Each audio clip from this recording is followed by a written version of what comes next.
All right, up and running. I don't think my wife thinks I should do this video today until I get a haircut.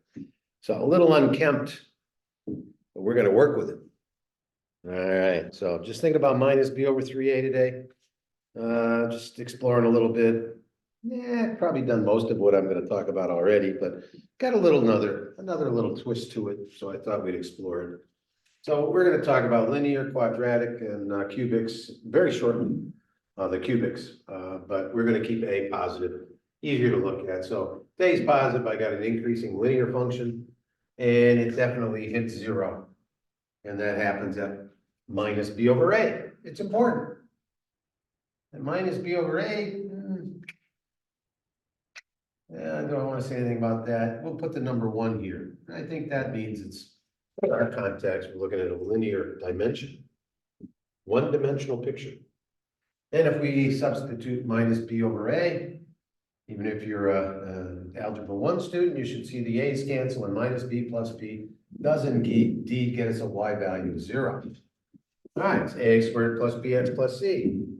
Not that it happens often, but if you did put the first two terms in product mode, I think we can see a couple of values here where x is 0. 0 times anything is 0, we get c. And we just did ax plus b. When does that equal 0? Minus b over a. You know, we don't know which side to put these on because we don't know the value of b, positive or negative, but minus b over a gets us a 0 in the product, and it gets us c. And adding those two roots up, dividing by 2, gets us minus b over 2a. And it looks like we're looking at a squaring process here, which is a 2-dimensional picture. And we find the minimum value, which is a y value, by substituting minus b over 2a into the quadratic. We've established a couple of things quickly and easily. There are other ways to look at minus b over 2a, but that's a quick and easy way, so we'll just use it. And remember, a values are positive. Now we're looking at the cubic, and the cubics have 3 different pictures for, you know, a greater than 0, one that's always increasing, one at the point of inflection that's flat. The tangent there is 0, the tangent over here is a negative, but they have something in common, that the slope of the tangent here is a minimum. Let's say this is going up at 5 to 1. Well, everywhere else it's going up faster. Every other place that's going up faster. And this one is 0. And every other slope, if you zoom in and linearize, that's going up. That's going up. It's increasing. That's a minimum slope. And this one here, most negative slope to any tangent drawn, the most negative one. All right, so it's a minimum. We're going to talk about that a little bit later as to the ramifications of that. All right, and other videos done. This is the graphing form for a cubic. You have to look at those videos if you want to see how to do that quickly and easily. But it turns out minus b over 3a is the x value of each of these locations. And that's really where the pattern emanates from for writing the cubic in graphing form. The m tells you, right? And m in those videos is c minus 3a h squared, and h again is this. So I'll just write h squared. That gets you the tangent slope to the points of inflection. That's talked about in more detail in other videos. All right, so that kind of brings us over to where we started things, which was looking at ax cubed plus bx squared. I guess I'm one more picture forward. Yeah, I guess I got to get over here, but you know, this x times x, the original one that I wrote in another video was x times x minus 2 times x minus 10. It was easier to see the constant being 0. And then I decided, well, let's change this. I mean, this should get us 3 coordinates pretty easily, because you can make this 0 by 3 numbers, 0, 2, and 10, which means, well, I got it here. 0 gets you 3, 2 gets you 3, right? 2 gets you 3, and 10 gets you 3. And so that made me start to generalize a little bit. That takes us to doing the same thing we did with the quadratic, using a little bit of factoring to rewrite ax cubed plus bx squared plus cx plus d. We can get 3 values for d by writing this as a product. Right? What's the first part of the product? Oh, x. Right? If I let x equal 0, then I'm going to get d in this case, which is 3. Okay, so each of those is 3. Right? And, how do I get the zeros of that? Well, I can use the quadratic formula. Right? If I find an x that makes a 0 in this product, I'm going to get 3. And I think back to this original problem here, where the last picture that I had drawn, symmetric places. I don't know why I have a dot there. If I have 3 symmetric places, do I want to use symmetry? 3 of the same y values. There we go. Got the language right. The y values, 3 of them are the same. I don't think it matters if they're imaginary or real, right? Then the sum 0 and 2 and 10 divided by 3 gets us 4, which happens to be the x value of the point of inflection, which is where the graphing pattern emanates from. Okay. In the video that I did explaining completing the cube, which we're going to do again, but we're going to build off it just a little bit more. All right. Then minus b over 3a minus b 12 divided by 3 times 1, it's a 3-dimensional picture. Oh, gets us 4. And I hope that we can kind of see that this is where the minimum slope of the tangent to any place on that curve happens. It's where it appears. Okay, so now let's, in general, add up those 3x values of similar y value, same y values. Let's add them up. Let's add 0 and minus b over 2a minus b squared minus 40c over 2a with minus b over 2a plus b square root of b squared minus 4ac over 2a. And I think in this model, we can see that those cancel. I've got a minus one of them and a plus. So if I add them up, that cancels. And it gets me minus b over 2a and another minus b over 2a divided by 3 as our average. And that gets me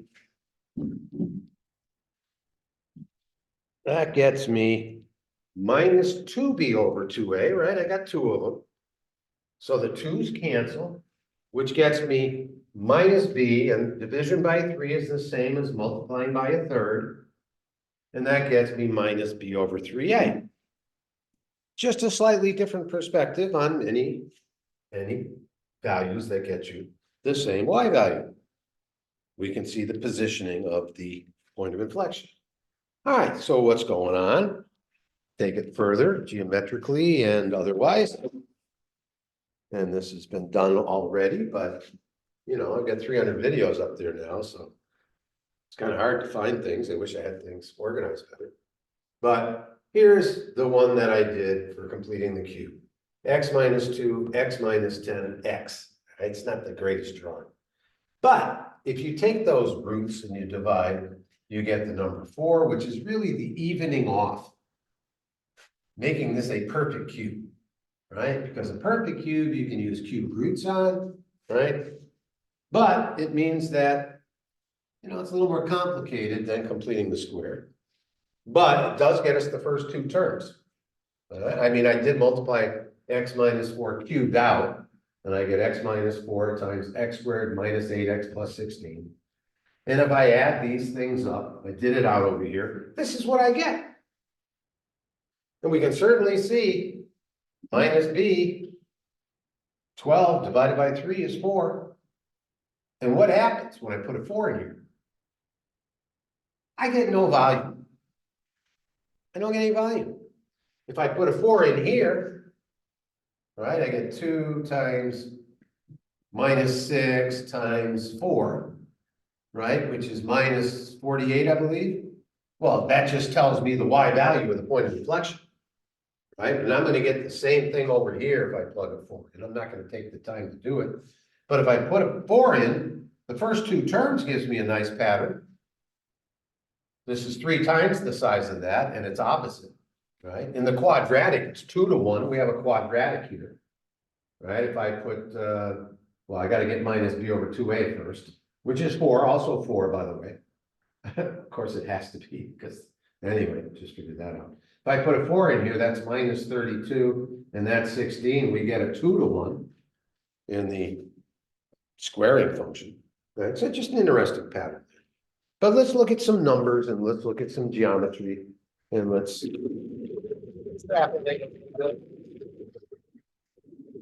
So here we have some numerics of the cubing process. Right? And some interesting numbers get generated. And I'm doing 4 decimal places here. And if I cube 4 decimal places, I get 12 decimal places. And I get that 1 unit of change, 10, hundreds, thousands. I can't, that's way out there. I mean, there's virtually no change in the cubic process. And remember what x cubed looks like. Right? There's your minimum amount of change right there. Everywhere else, the tangents are increasing. You know, and they're positive, I should say that. Every other tangent, here, I draw a tangent to that spot, okay? That line's going up at a certain rate, and it's getting faster and faster and faster as I move away from 0. Now, let's start moving away from 0 and do the numbers. 12 decimal places, and it turns out, you cube this, and I didn't do it with a calculator, so I hope everything's right. I'm pretty sure it is. I get 0.0003, 0003, 0001. And I don't think we care about the tail end of that because we could do more decimal places and make that error. And you know what? It looks like if I divide 0.001 into 0.003, this is going up at 3 to 1.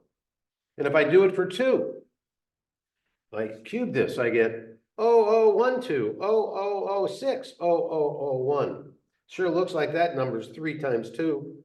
And this one here is a 12 to 1 ratio, which means that when, you know, when x is 2 and y is 8, I'm really going up at 12 to 1 at this coordinate. That would be the slope of the tangent.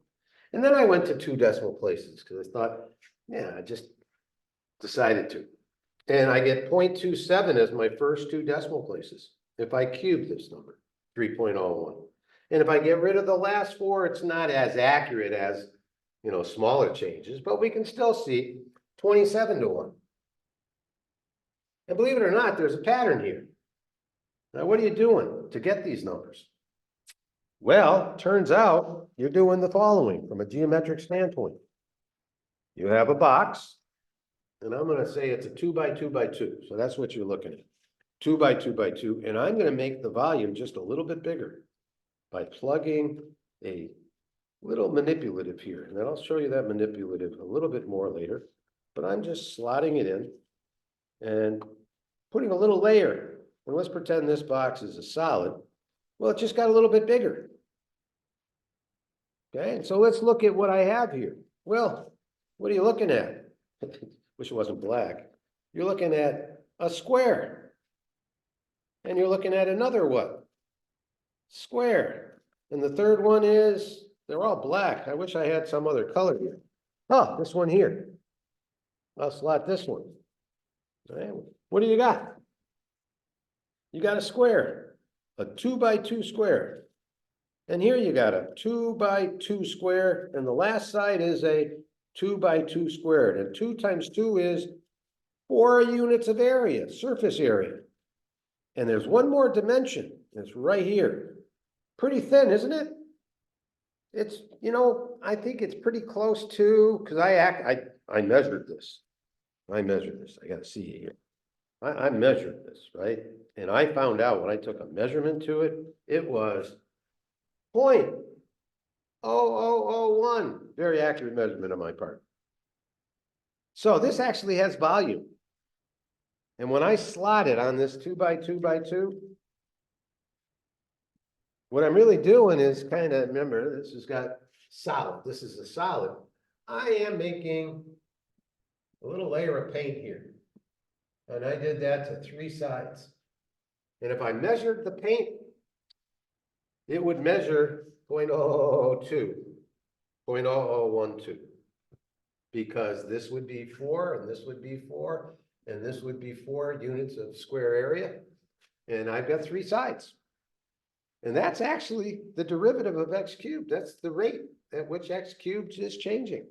It's changing according to this geometry. We don't need calculus to understand geometric shapes.